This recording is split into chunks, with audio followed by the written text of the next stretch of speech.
Hello, welcome to Let's Talk About It. My name's Tiffany. I'm Chad. We're going to talk about the Debbie Collier case today. Debbie's a lady out of Athens, Georgia, who unfortunately met her demise on September 10th. Her body was found at Tallulah Gorge on September the 11th. We're going to talk about some details of the case, the timeline, and then we're going to give our opinion on some of what we've heard. Before we get started, we wanted to let everybody know this is for entertainment purposes only. Everything that we will discuss is allegedly. We do not know anybody connected to the case, not family or any of the friends. It's just a case that we've been listening to and formed some opinions on and wanted to share with you guys. We're glad to have everybody here. Like, subscribe, hit the notification button, all that kind of good stuff. We continue to make these videos. Also, we'll be looking for suggestions, things that we have an opinion on, whether it be politics or religion. And nothing is off the table here. We are who we are. We say what we say. So we want to get into this today. I have not done any research myself. I have heard from my wife and just listened to some of the things that she has said. So we're going to get into kind of the backstory, some of the things that happened previous, how the family structure is set up, and some big points in their life. So, like I said, we'll start with, the history leading up to. We've got Debbie. We have Steve, her husband, right? We have her daughter, Amanda. Bearden. And then Debbie's daughter. Debbie's son. Jeffrey.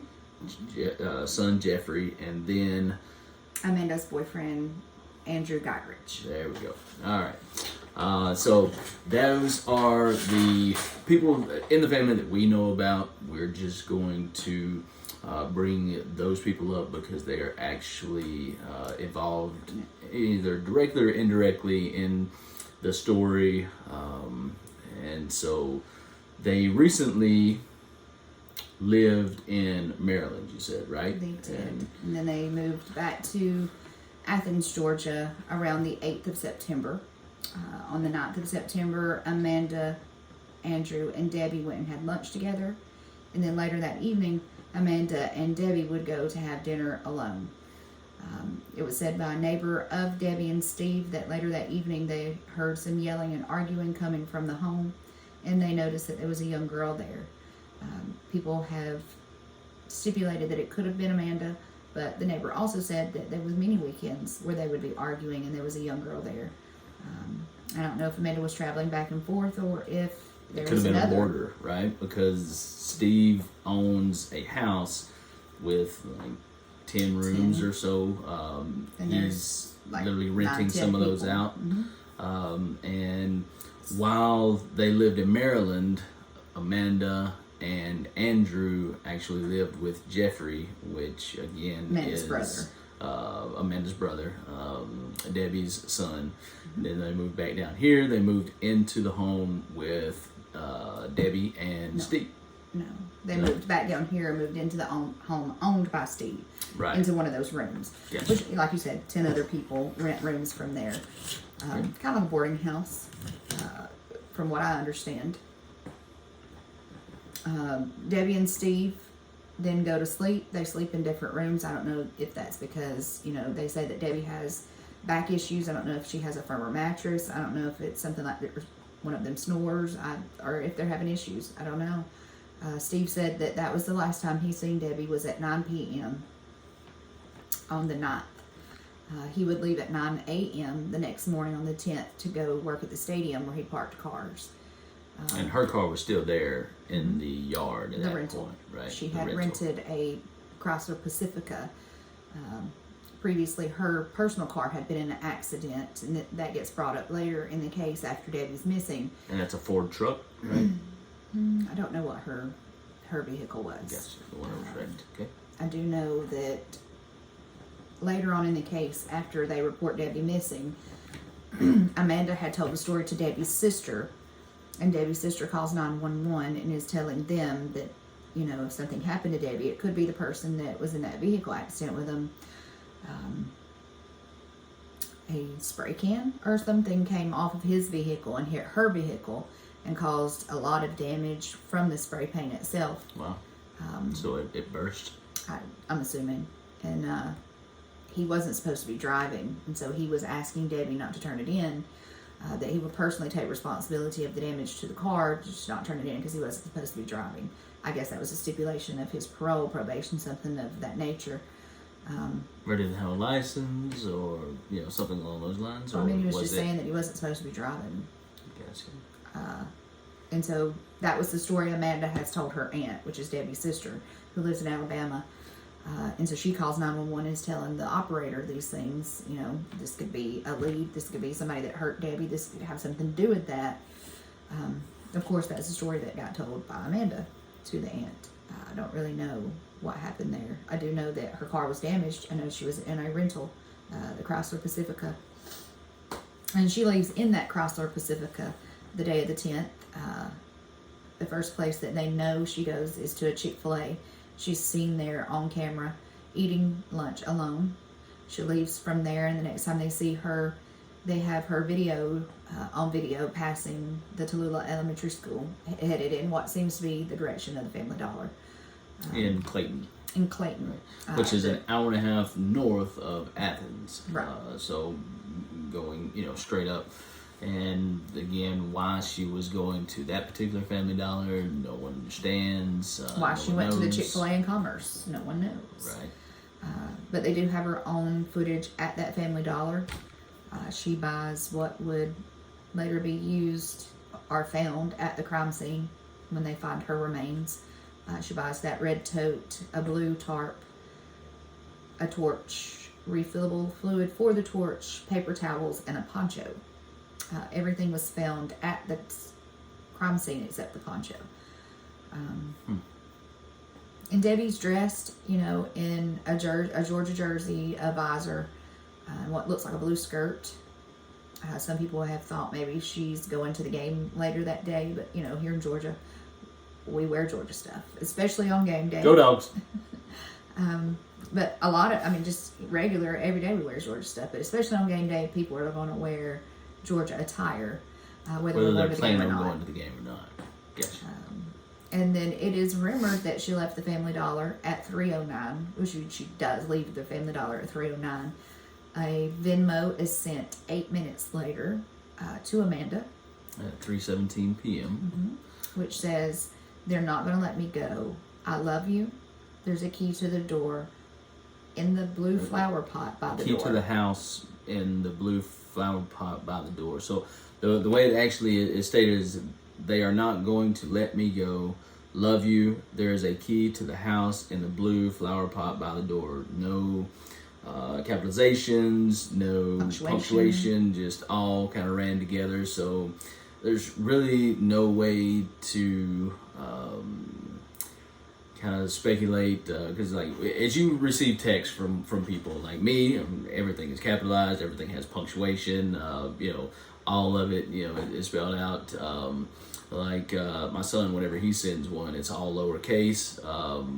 Sometimes there's, but he does have, so sometimes he has punctuation, sometimes not.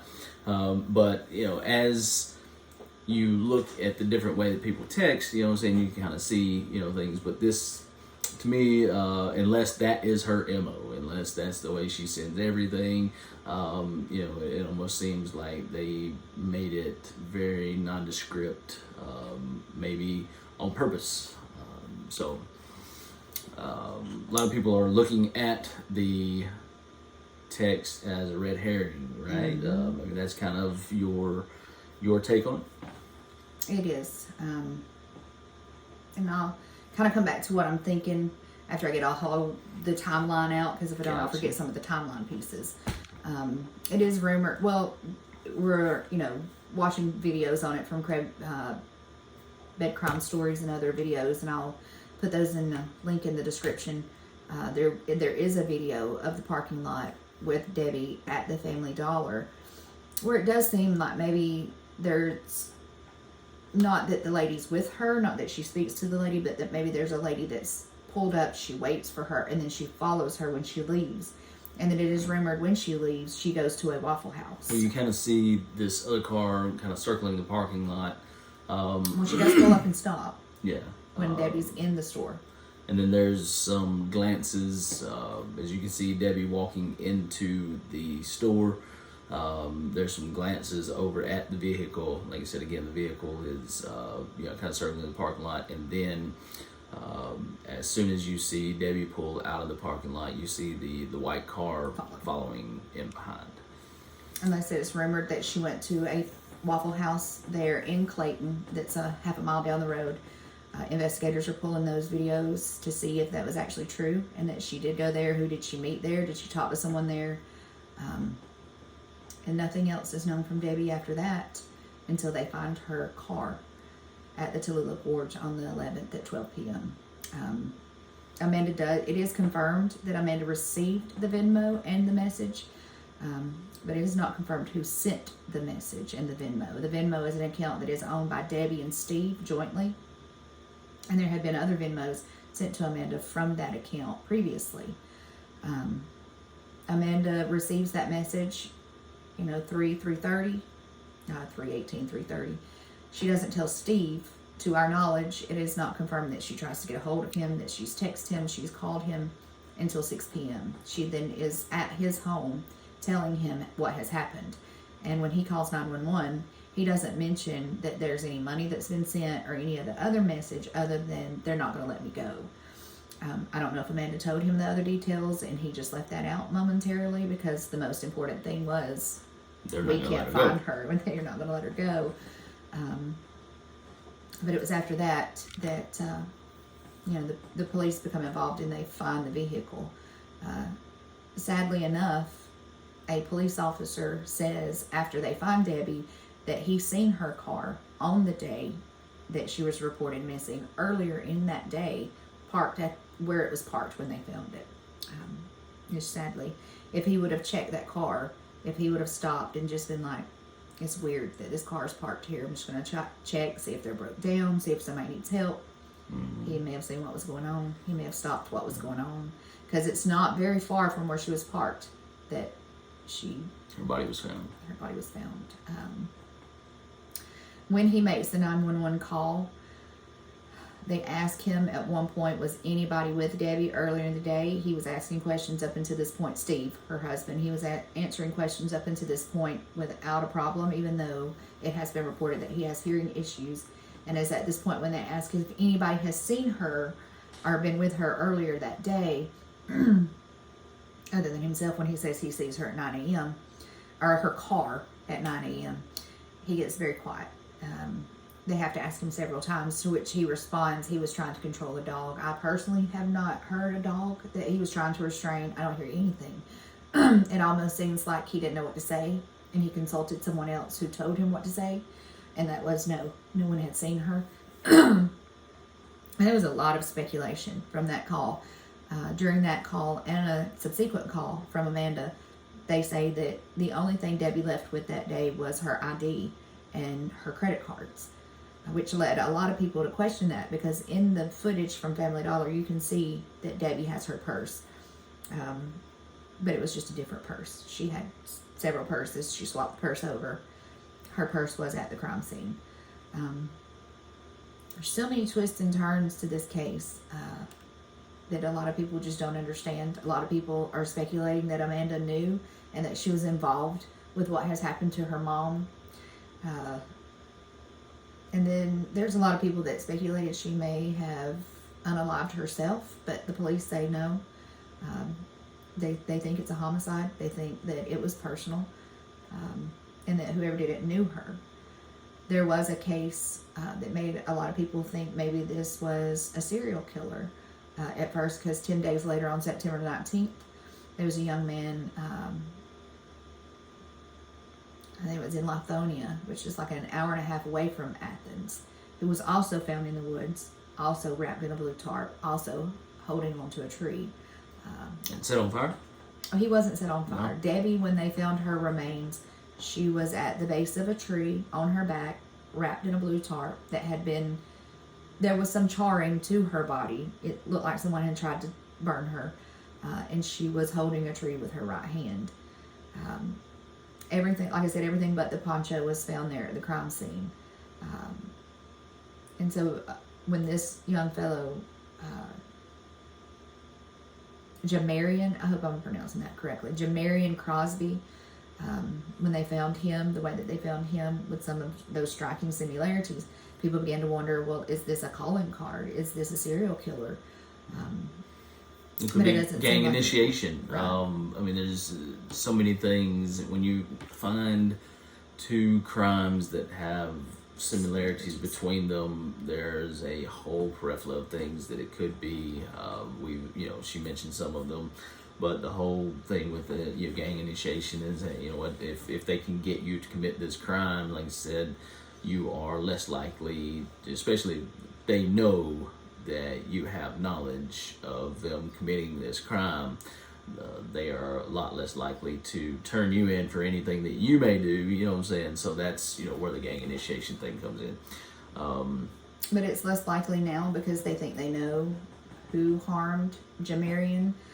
They have released footage of a suspect that they are looking for. His grandmother said, unfortunately, he had lived in Atlanta, and then when he moved to Lithonia, he just got with a bad crowd. And sadly enough, I think it was one of those friends that he left with that day that ended up harming him. This one, they said that he had left with new friends, right? Friends. Yeah. He was a great kid, straight A kid. He was great with his mom. I mean, he had invited her to go to this dance with him, and that was one of her last memories. It's just, that case is really sad, and no one's talking about it. I mean, this 13-year-old kid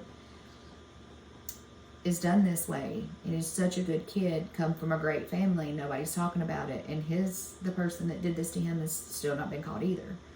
So Wow. It's also another case that I think that I would like to look into, do some more research on before I really go into it. But at one point they thought that it was tied to this because of the similarities, but now that they've come out with a suspect and who they're looking for him, and that was one reason we wanted to get on today and kind of discuss the Debbie case, is that it said they're going to have some more updates coming out, that they just wanted to wait till after her celebration of life, which I think happened yesterday.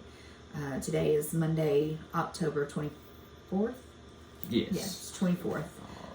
At 6:23 p.m. I just wanted to get our thoughts out there before the updates and see, how, if anything that we were thinking was correct, and kind of discuss, how we were thinking, because so far I haven't seen very many people thinking about the angle that I was thinking about.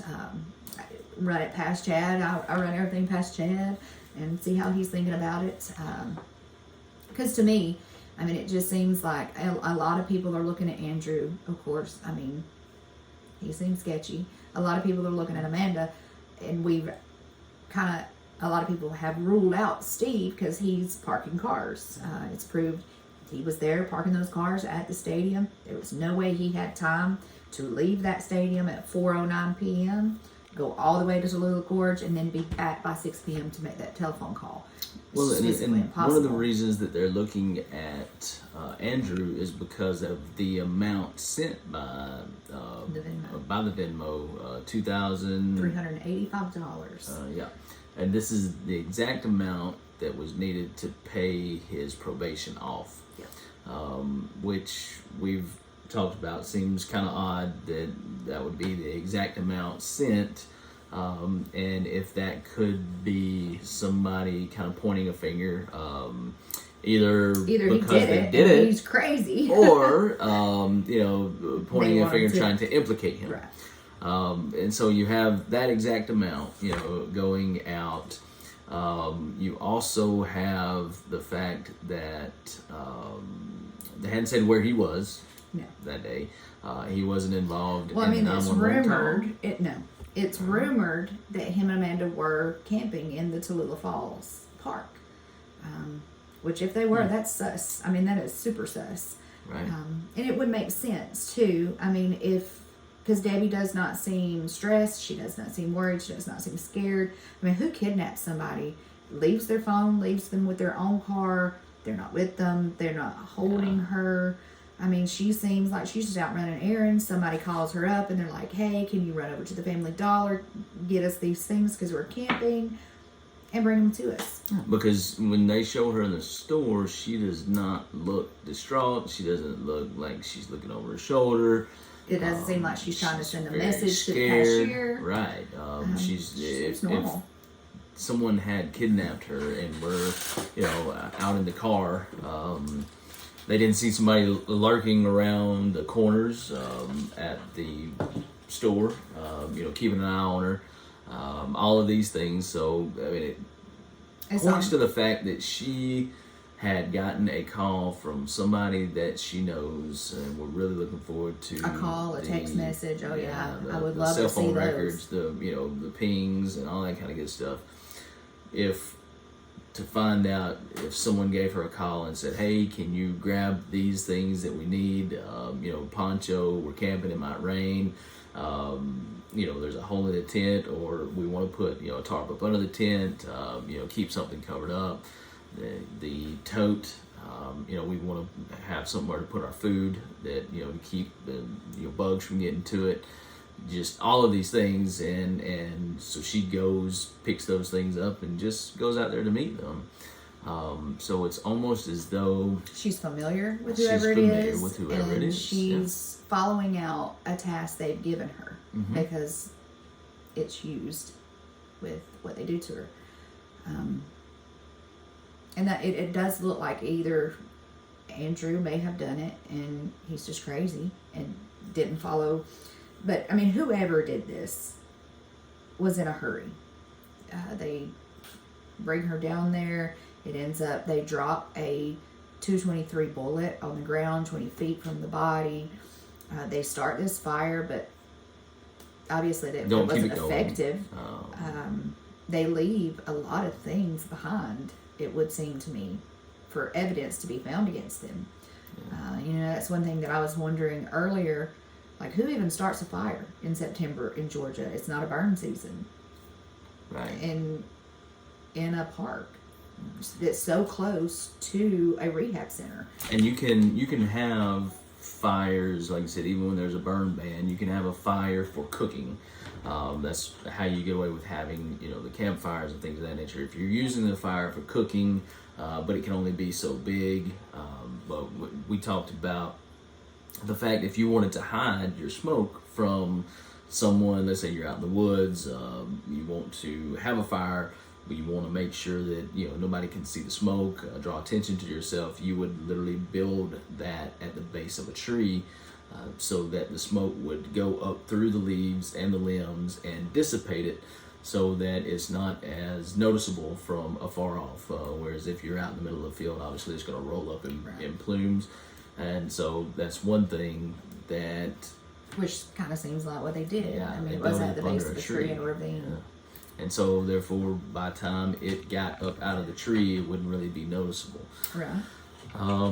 Obviously, there would still be, smell. There would still be all those things. But and they say that there was a blue flower pot. Yeah, there was an article. A mention of that outside of Right. just a message. There was a article that the Northeast Georgian newspaper had released. It's in the archives. Of course, you have to pay for a subscription to read those. And that was brought to my attention by another channel that I was watching, which was Bed Crime Stories. She shows, and I'll link that in the comment down below as well, or the description below as well. This article talks about a blue flower pot being nearby that had been riddled with birdshot. With the way that it reads and it being archived, you can't see the photos, you can just see the thumbnails of the photos with a little tag and description. And it's really hard to determine if they're saying that it was nearby the body at the crime scene or if it's nearby the home. But if it's at the crime scene, that kind of lines up with what I've been thinking all along, that this Venmo message has absolutely nothing to do with a key that's physically at that home. This whole message is just a coded message to someone who, if they're reading it, will know, like, this deed's been done or this deed's about to be done. and these are how you're going to know, or these are things that I'm going to need, or Yeah, they're kind of pointing to evidence, and one is, again, we've talked about the amount of the Venmo transfer. We've also talked about the blue flower pot, and so if there is a flower pot at the house that has been shot with birdshot, maybe that's another did indicator Andrew as shoot well. it earlier? Yeah. And they're trying to point even more at him that he did this. If it was at the crime scene and it had been shot, then it's kind of more of a coded message that this is about to go down, and this is how you'll know this is about to go down, and Amanda is completely tied up in it. My take on it, and a lot of people, I haven't seen a lot of people go this way. If anybody has had this thought process, I know that Steve was at the stadium. I know that he is recorded leaving at 4 o'clock. I know that he would not have had time to physically himself go to Tallulah Falls and commit this crime and be back in time to call 911. Right. Not physically possible. Not physically possible. But while he is on the phone with 911, he is quick to correct the 911 operator that Amanda is his stepchild. And a lot of people have stipulated that that's because he doesn't like her. He wants it known that she's his stepchild. She's not actual my offspring. Right. You know. But I, on the other hand, took that as maybe there's something going on between him and Amanda. And that they have done this to make it look like it was Andrew.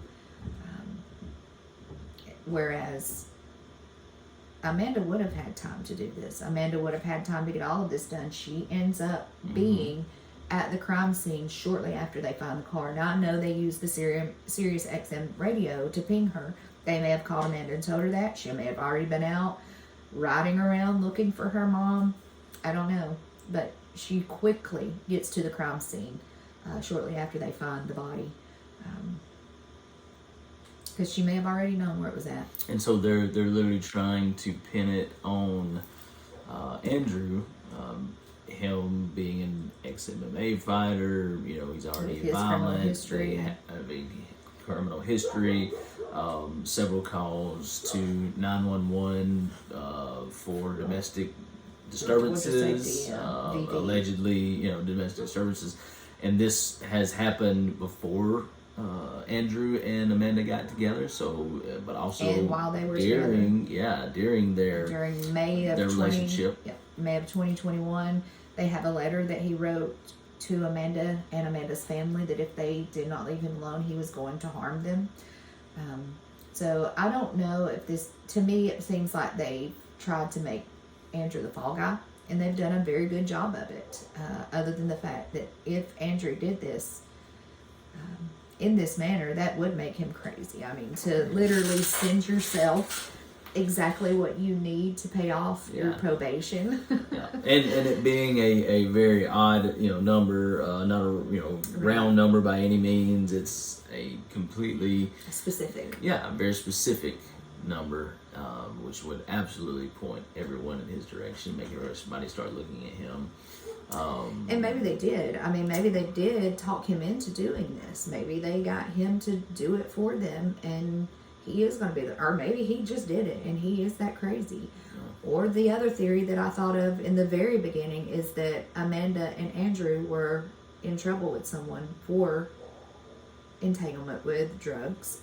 Yeah, because they talked about designer drugs being a part of the investigation, or being involved in the investigation. So, you know, again, methamphetamines, LSD, MDMA, all of those things. So if they have an issue with that, maybe their mind isn't clear at all. Or they've had somebody front them some stuff. Yeah.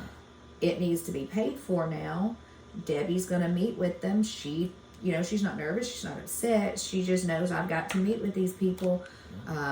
Maybe they've asked her to bring these items to be like a cover, or, you know, I want you to look like you're going to the game. I need you to purchase some things that look like you're going to tailgate later, and then share them with me when you come to the Waffle House, and then we're going to meet up later. Yeah. And you can pay me in private while nobody can see us.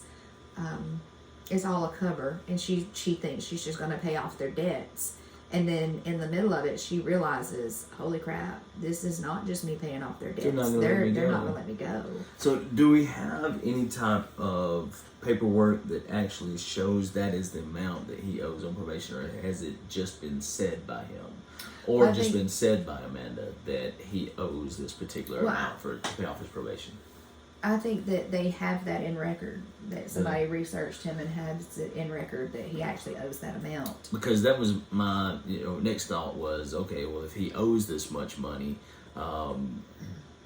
but he doesn't actually owe it, he's just saying that they're going to use the money to pay off his probation when they're actually going to use the money for drugs. Right.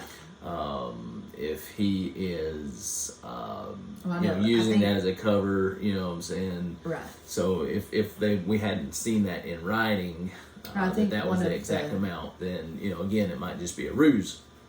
I don't know if it was on Bed Crime Stories or Annie Elise. Someone actually did the research, and it's been said that that's his actual amount that he needs to pay off. I don't know. I would, if I committed a crime, and I'm going to need that money, and I'm going to take that money, I'm not going to do it on the same day, and I'm not going to take the exact amount.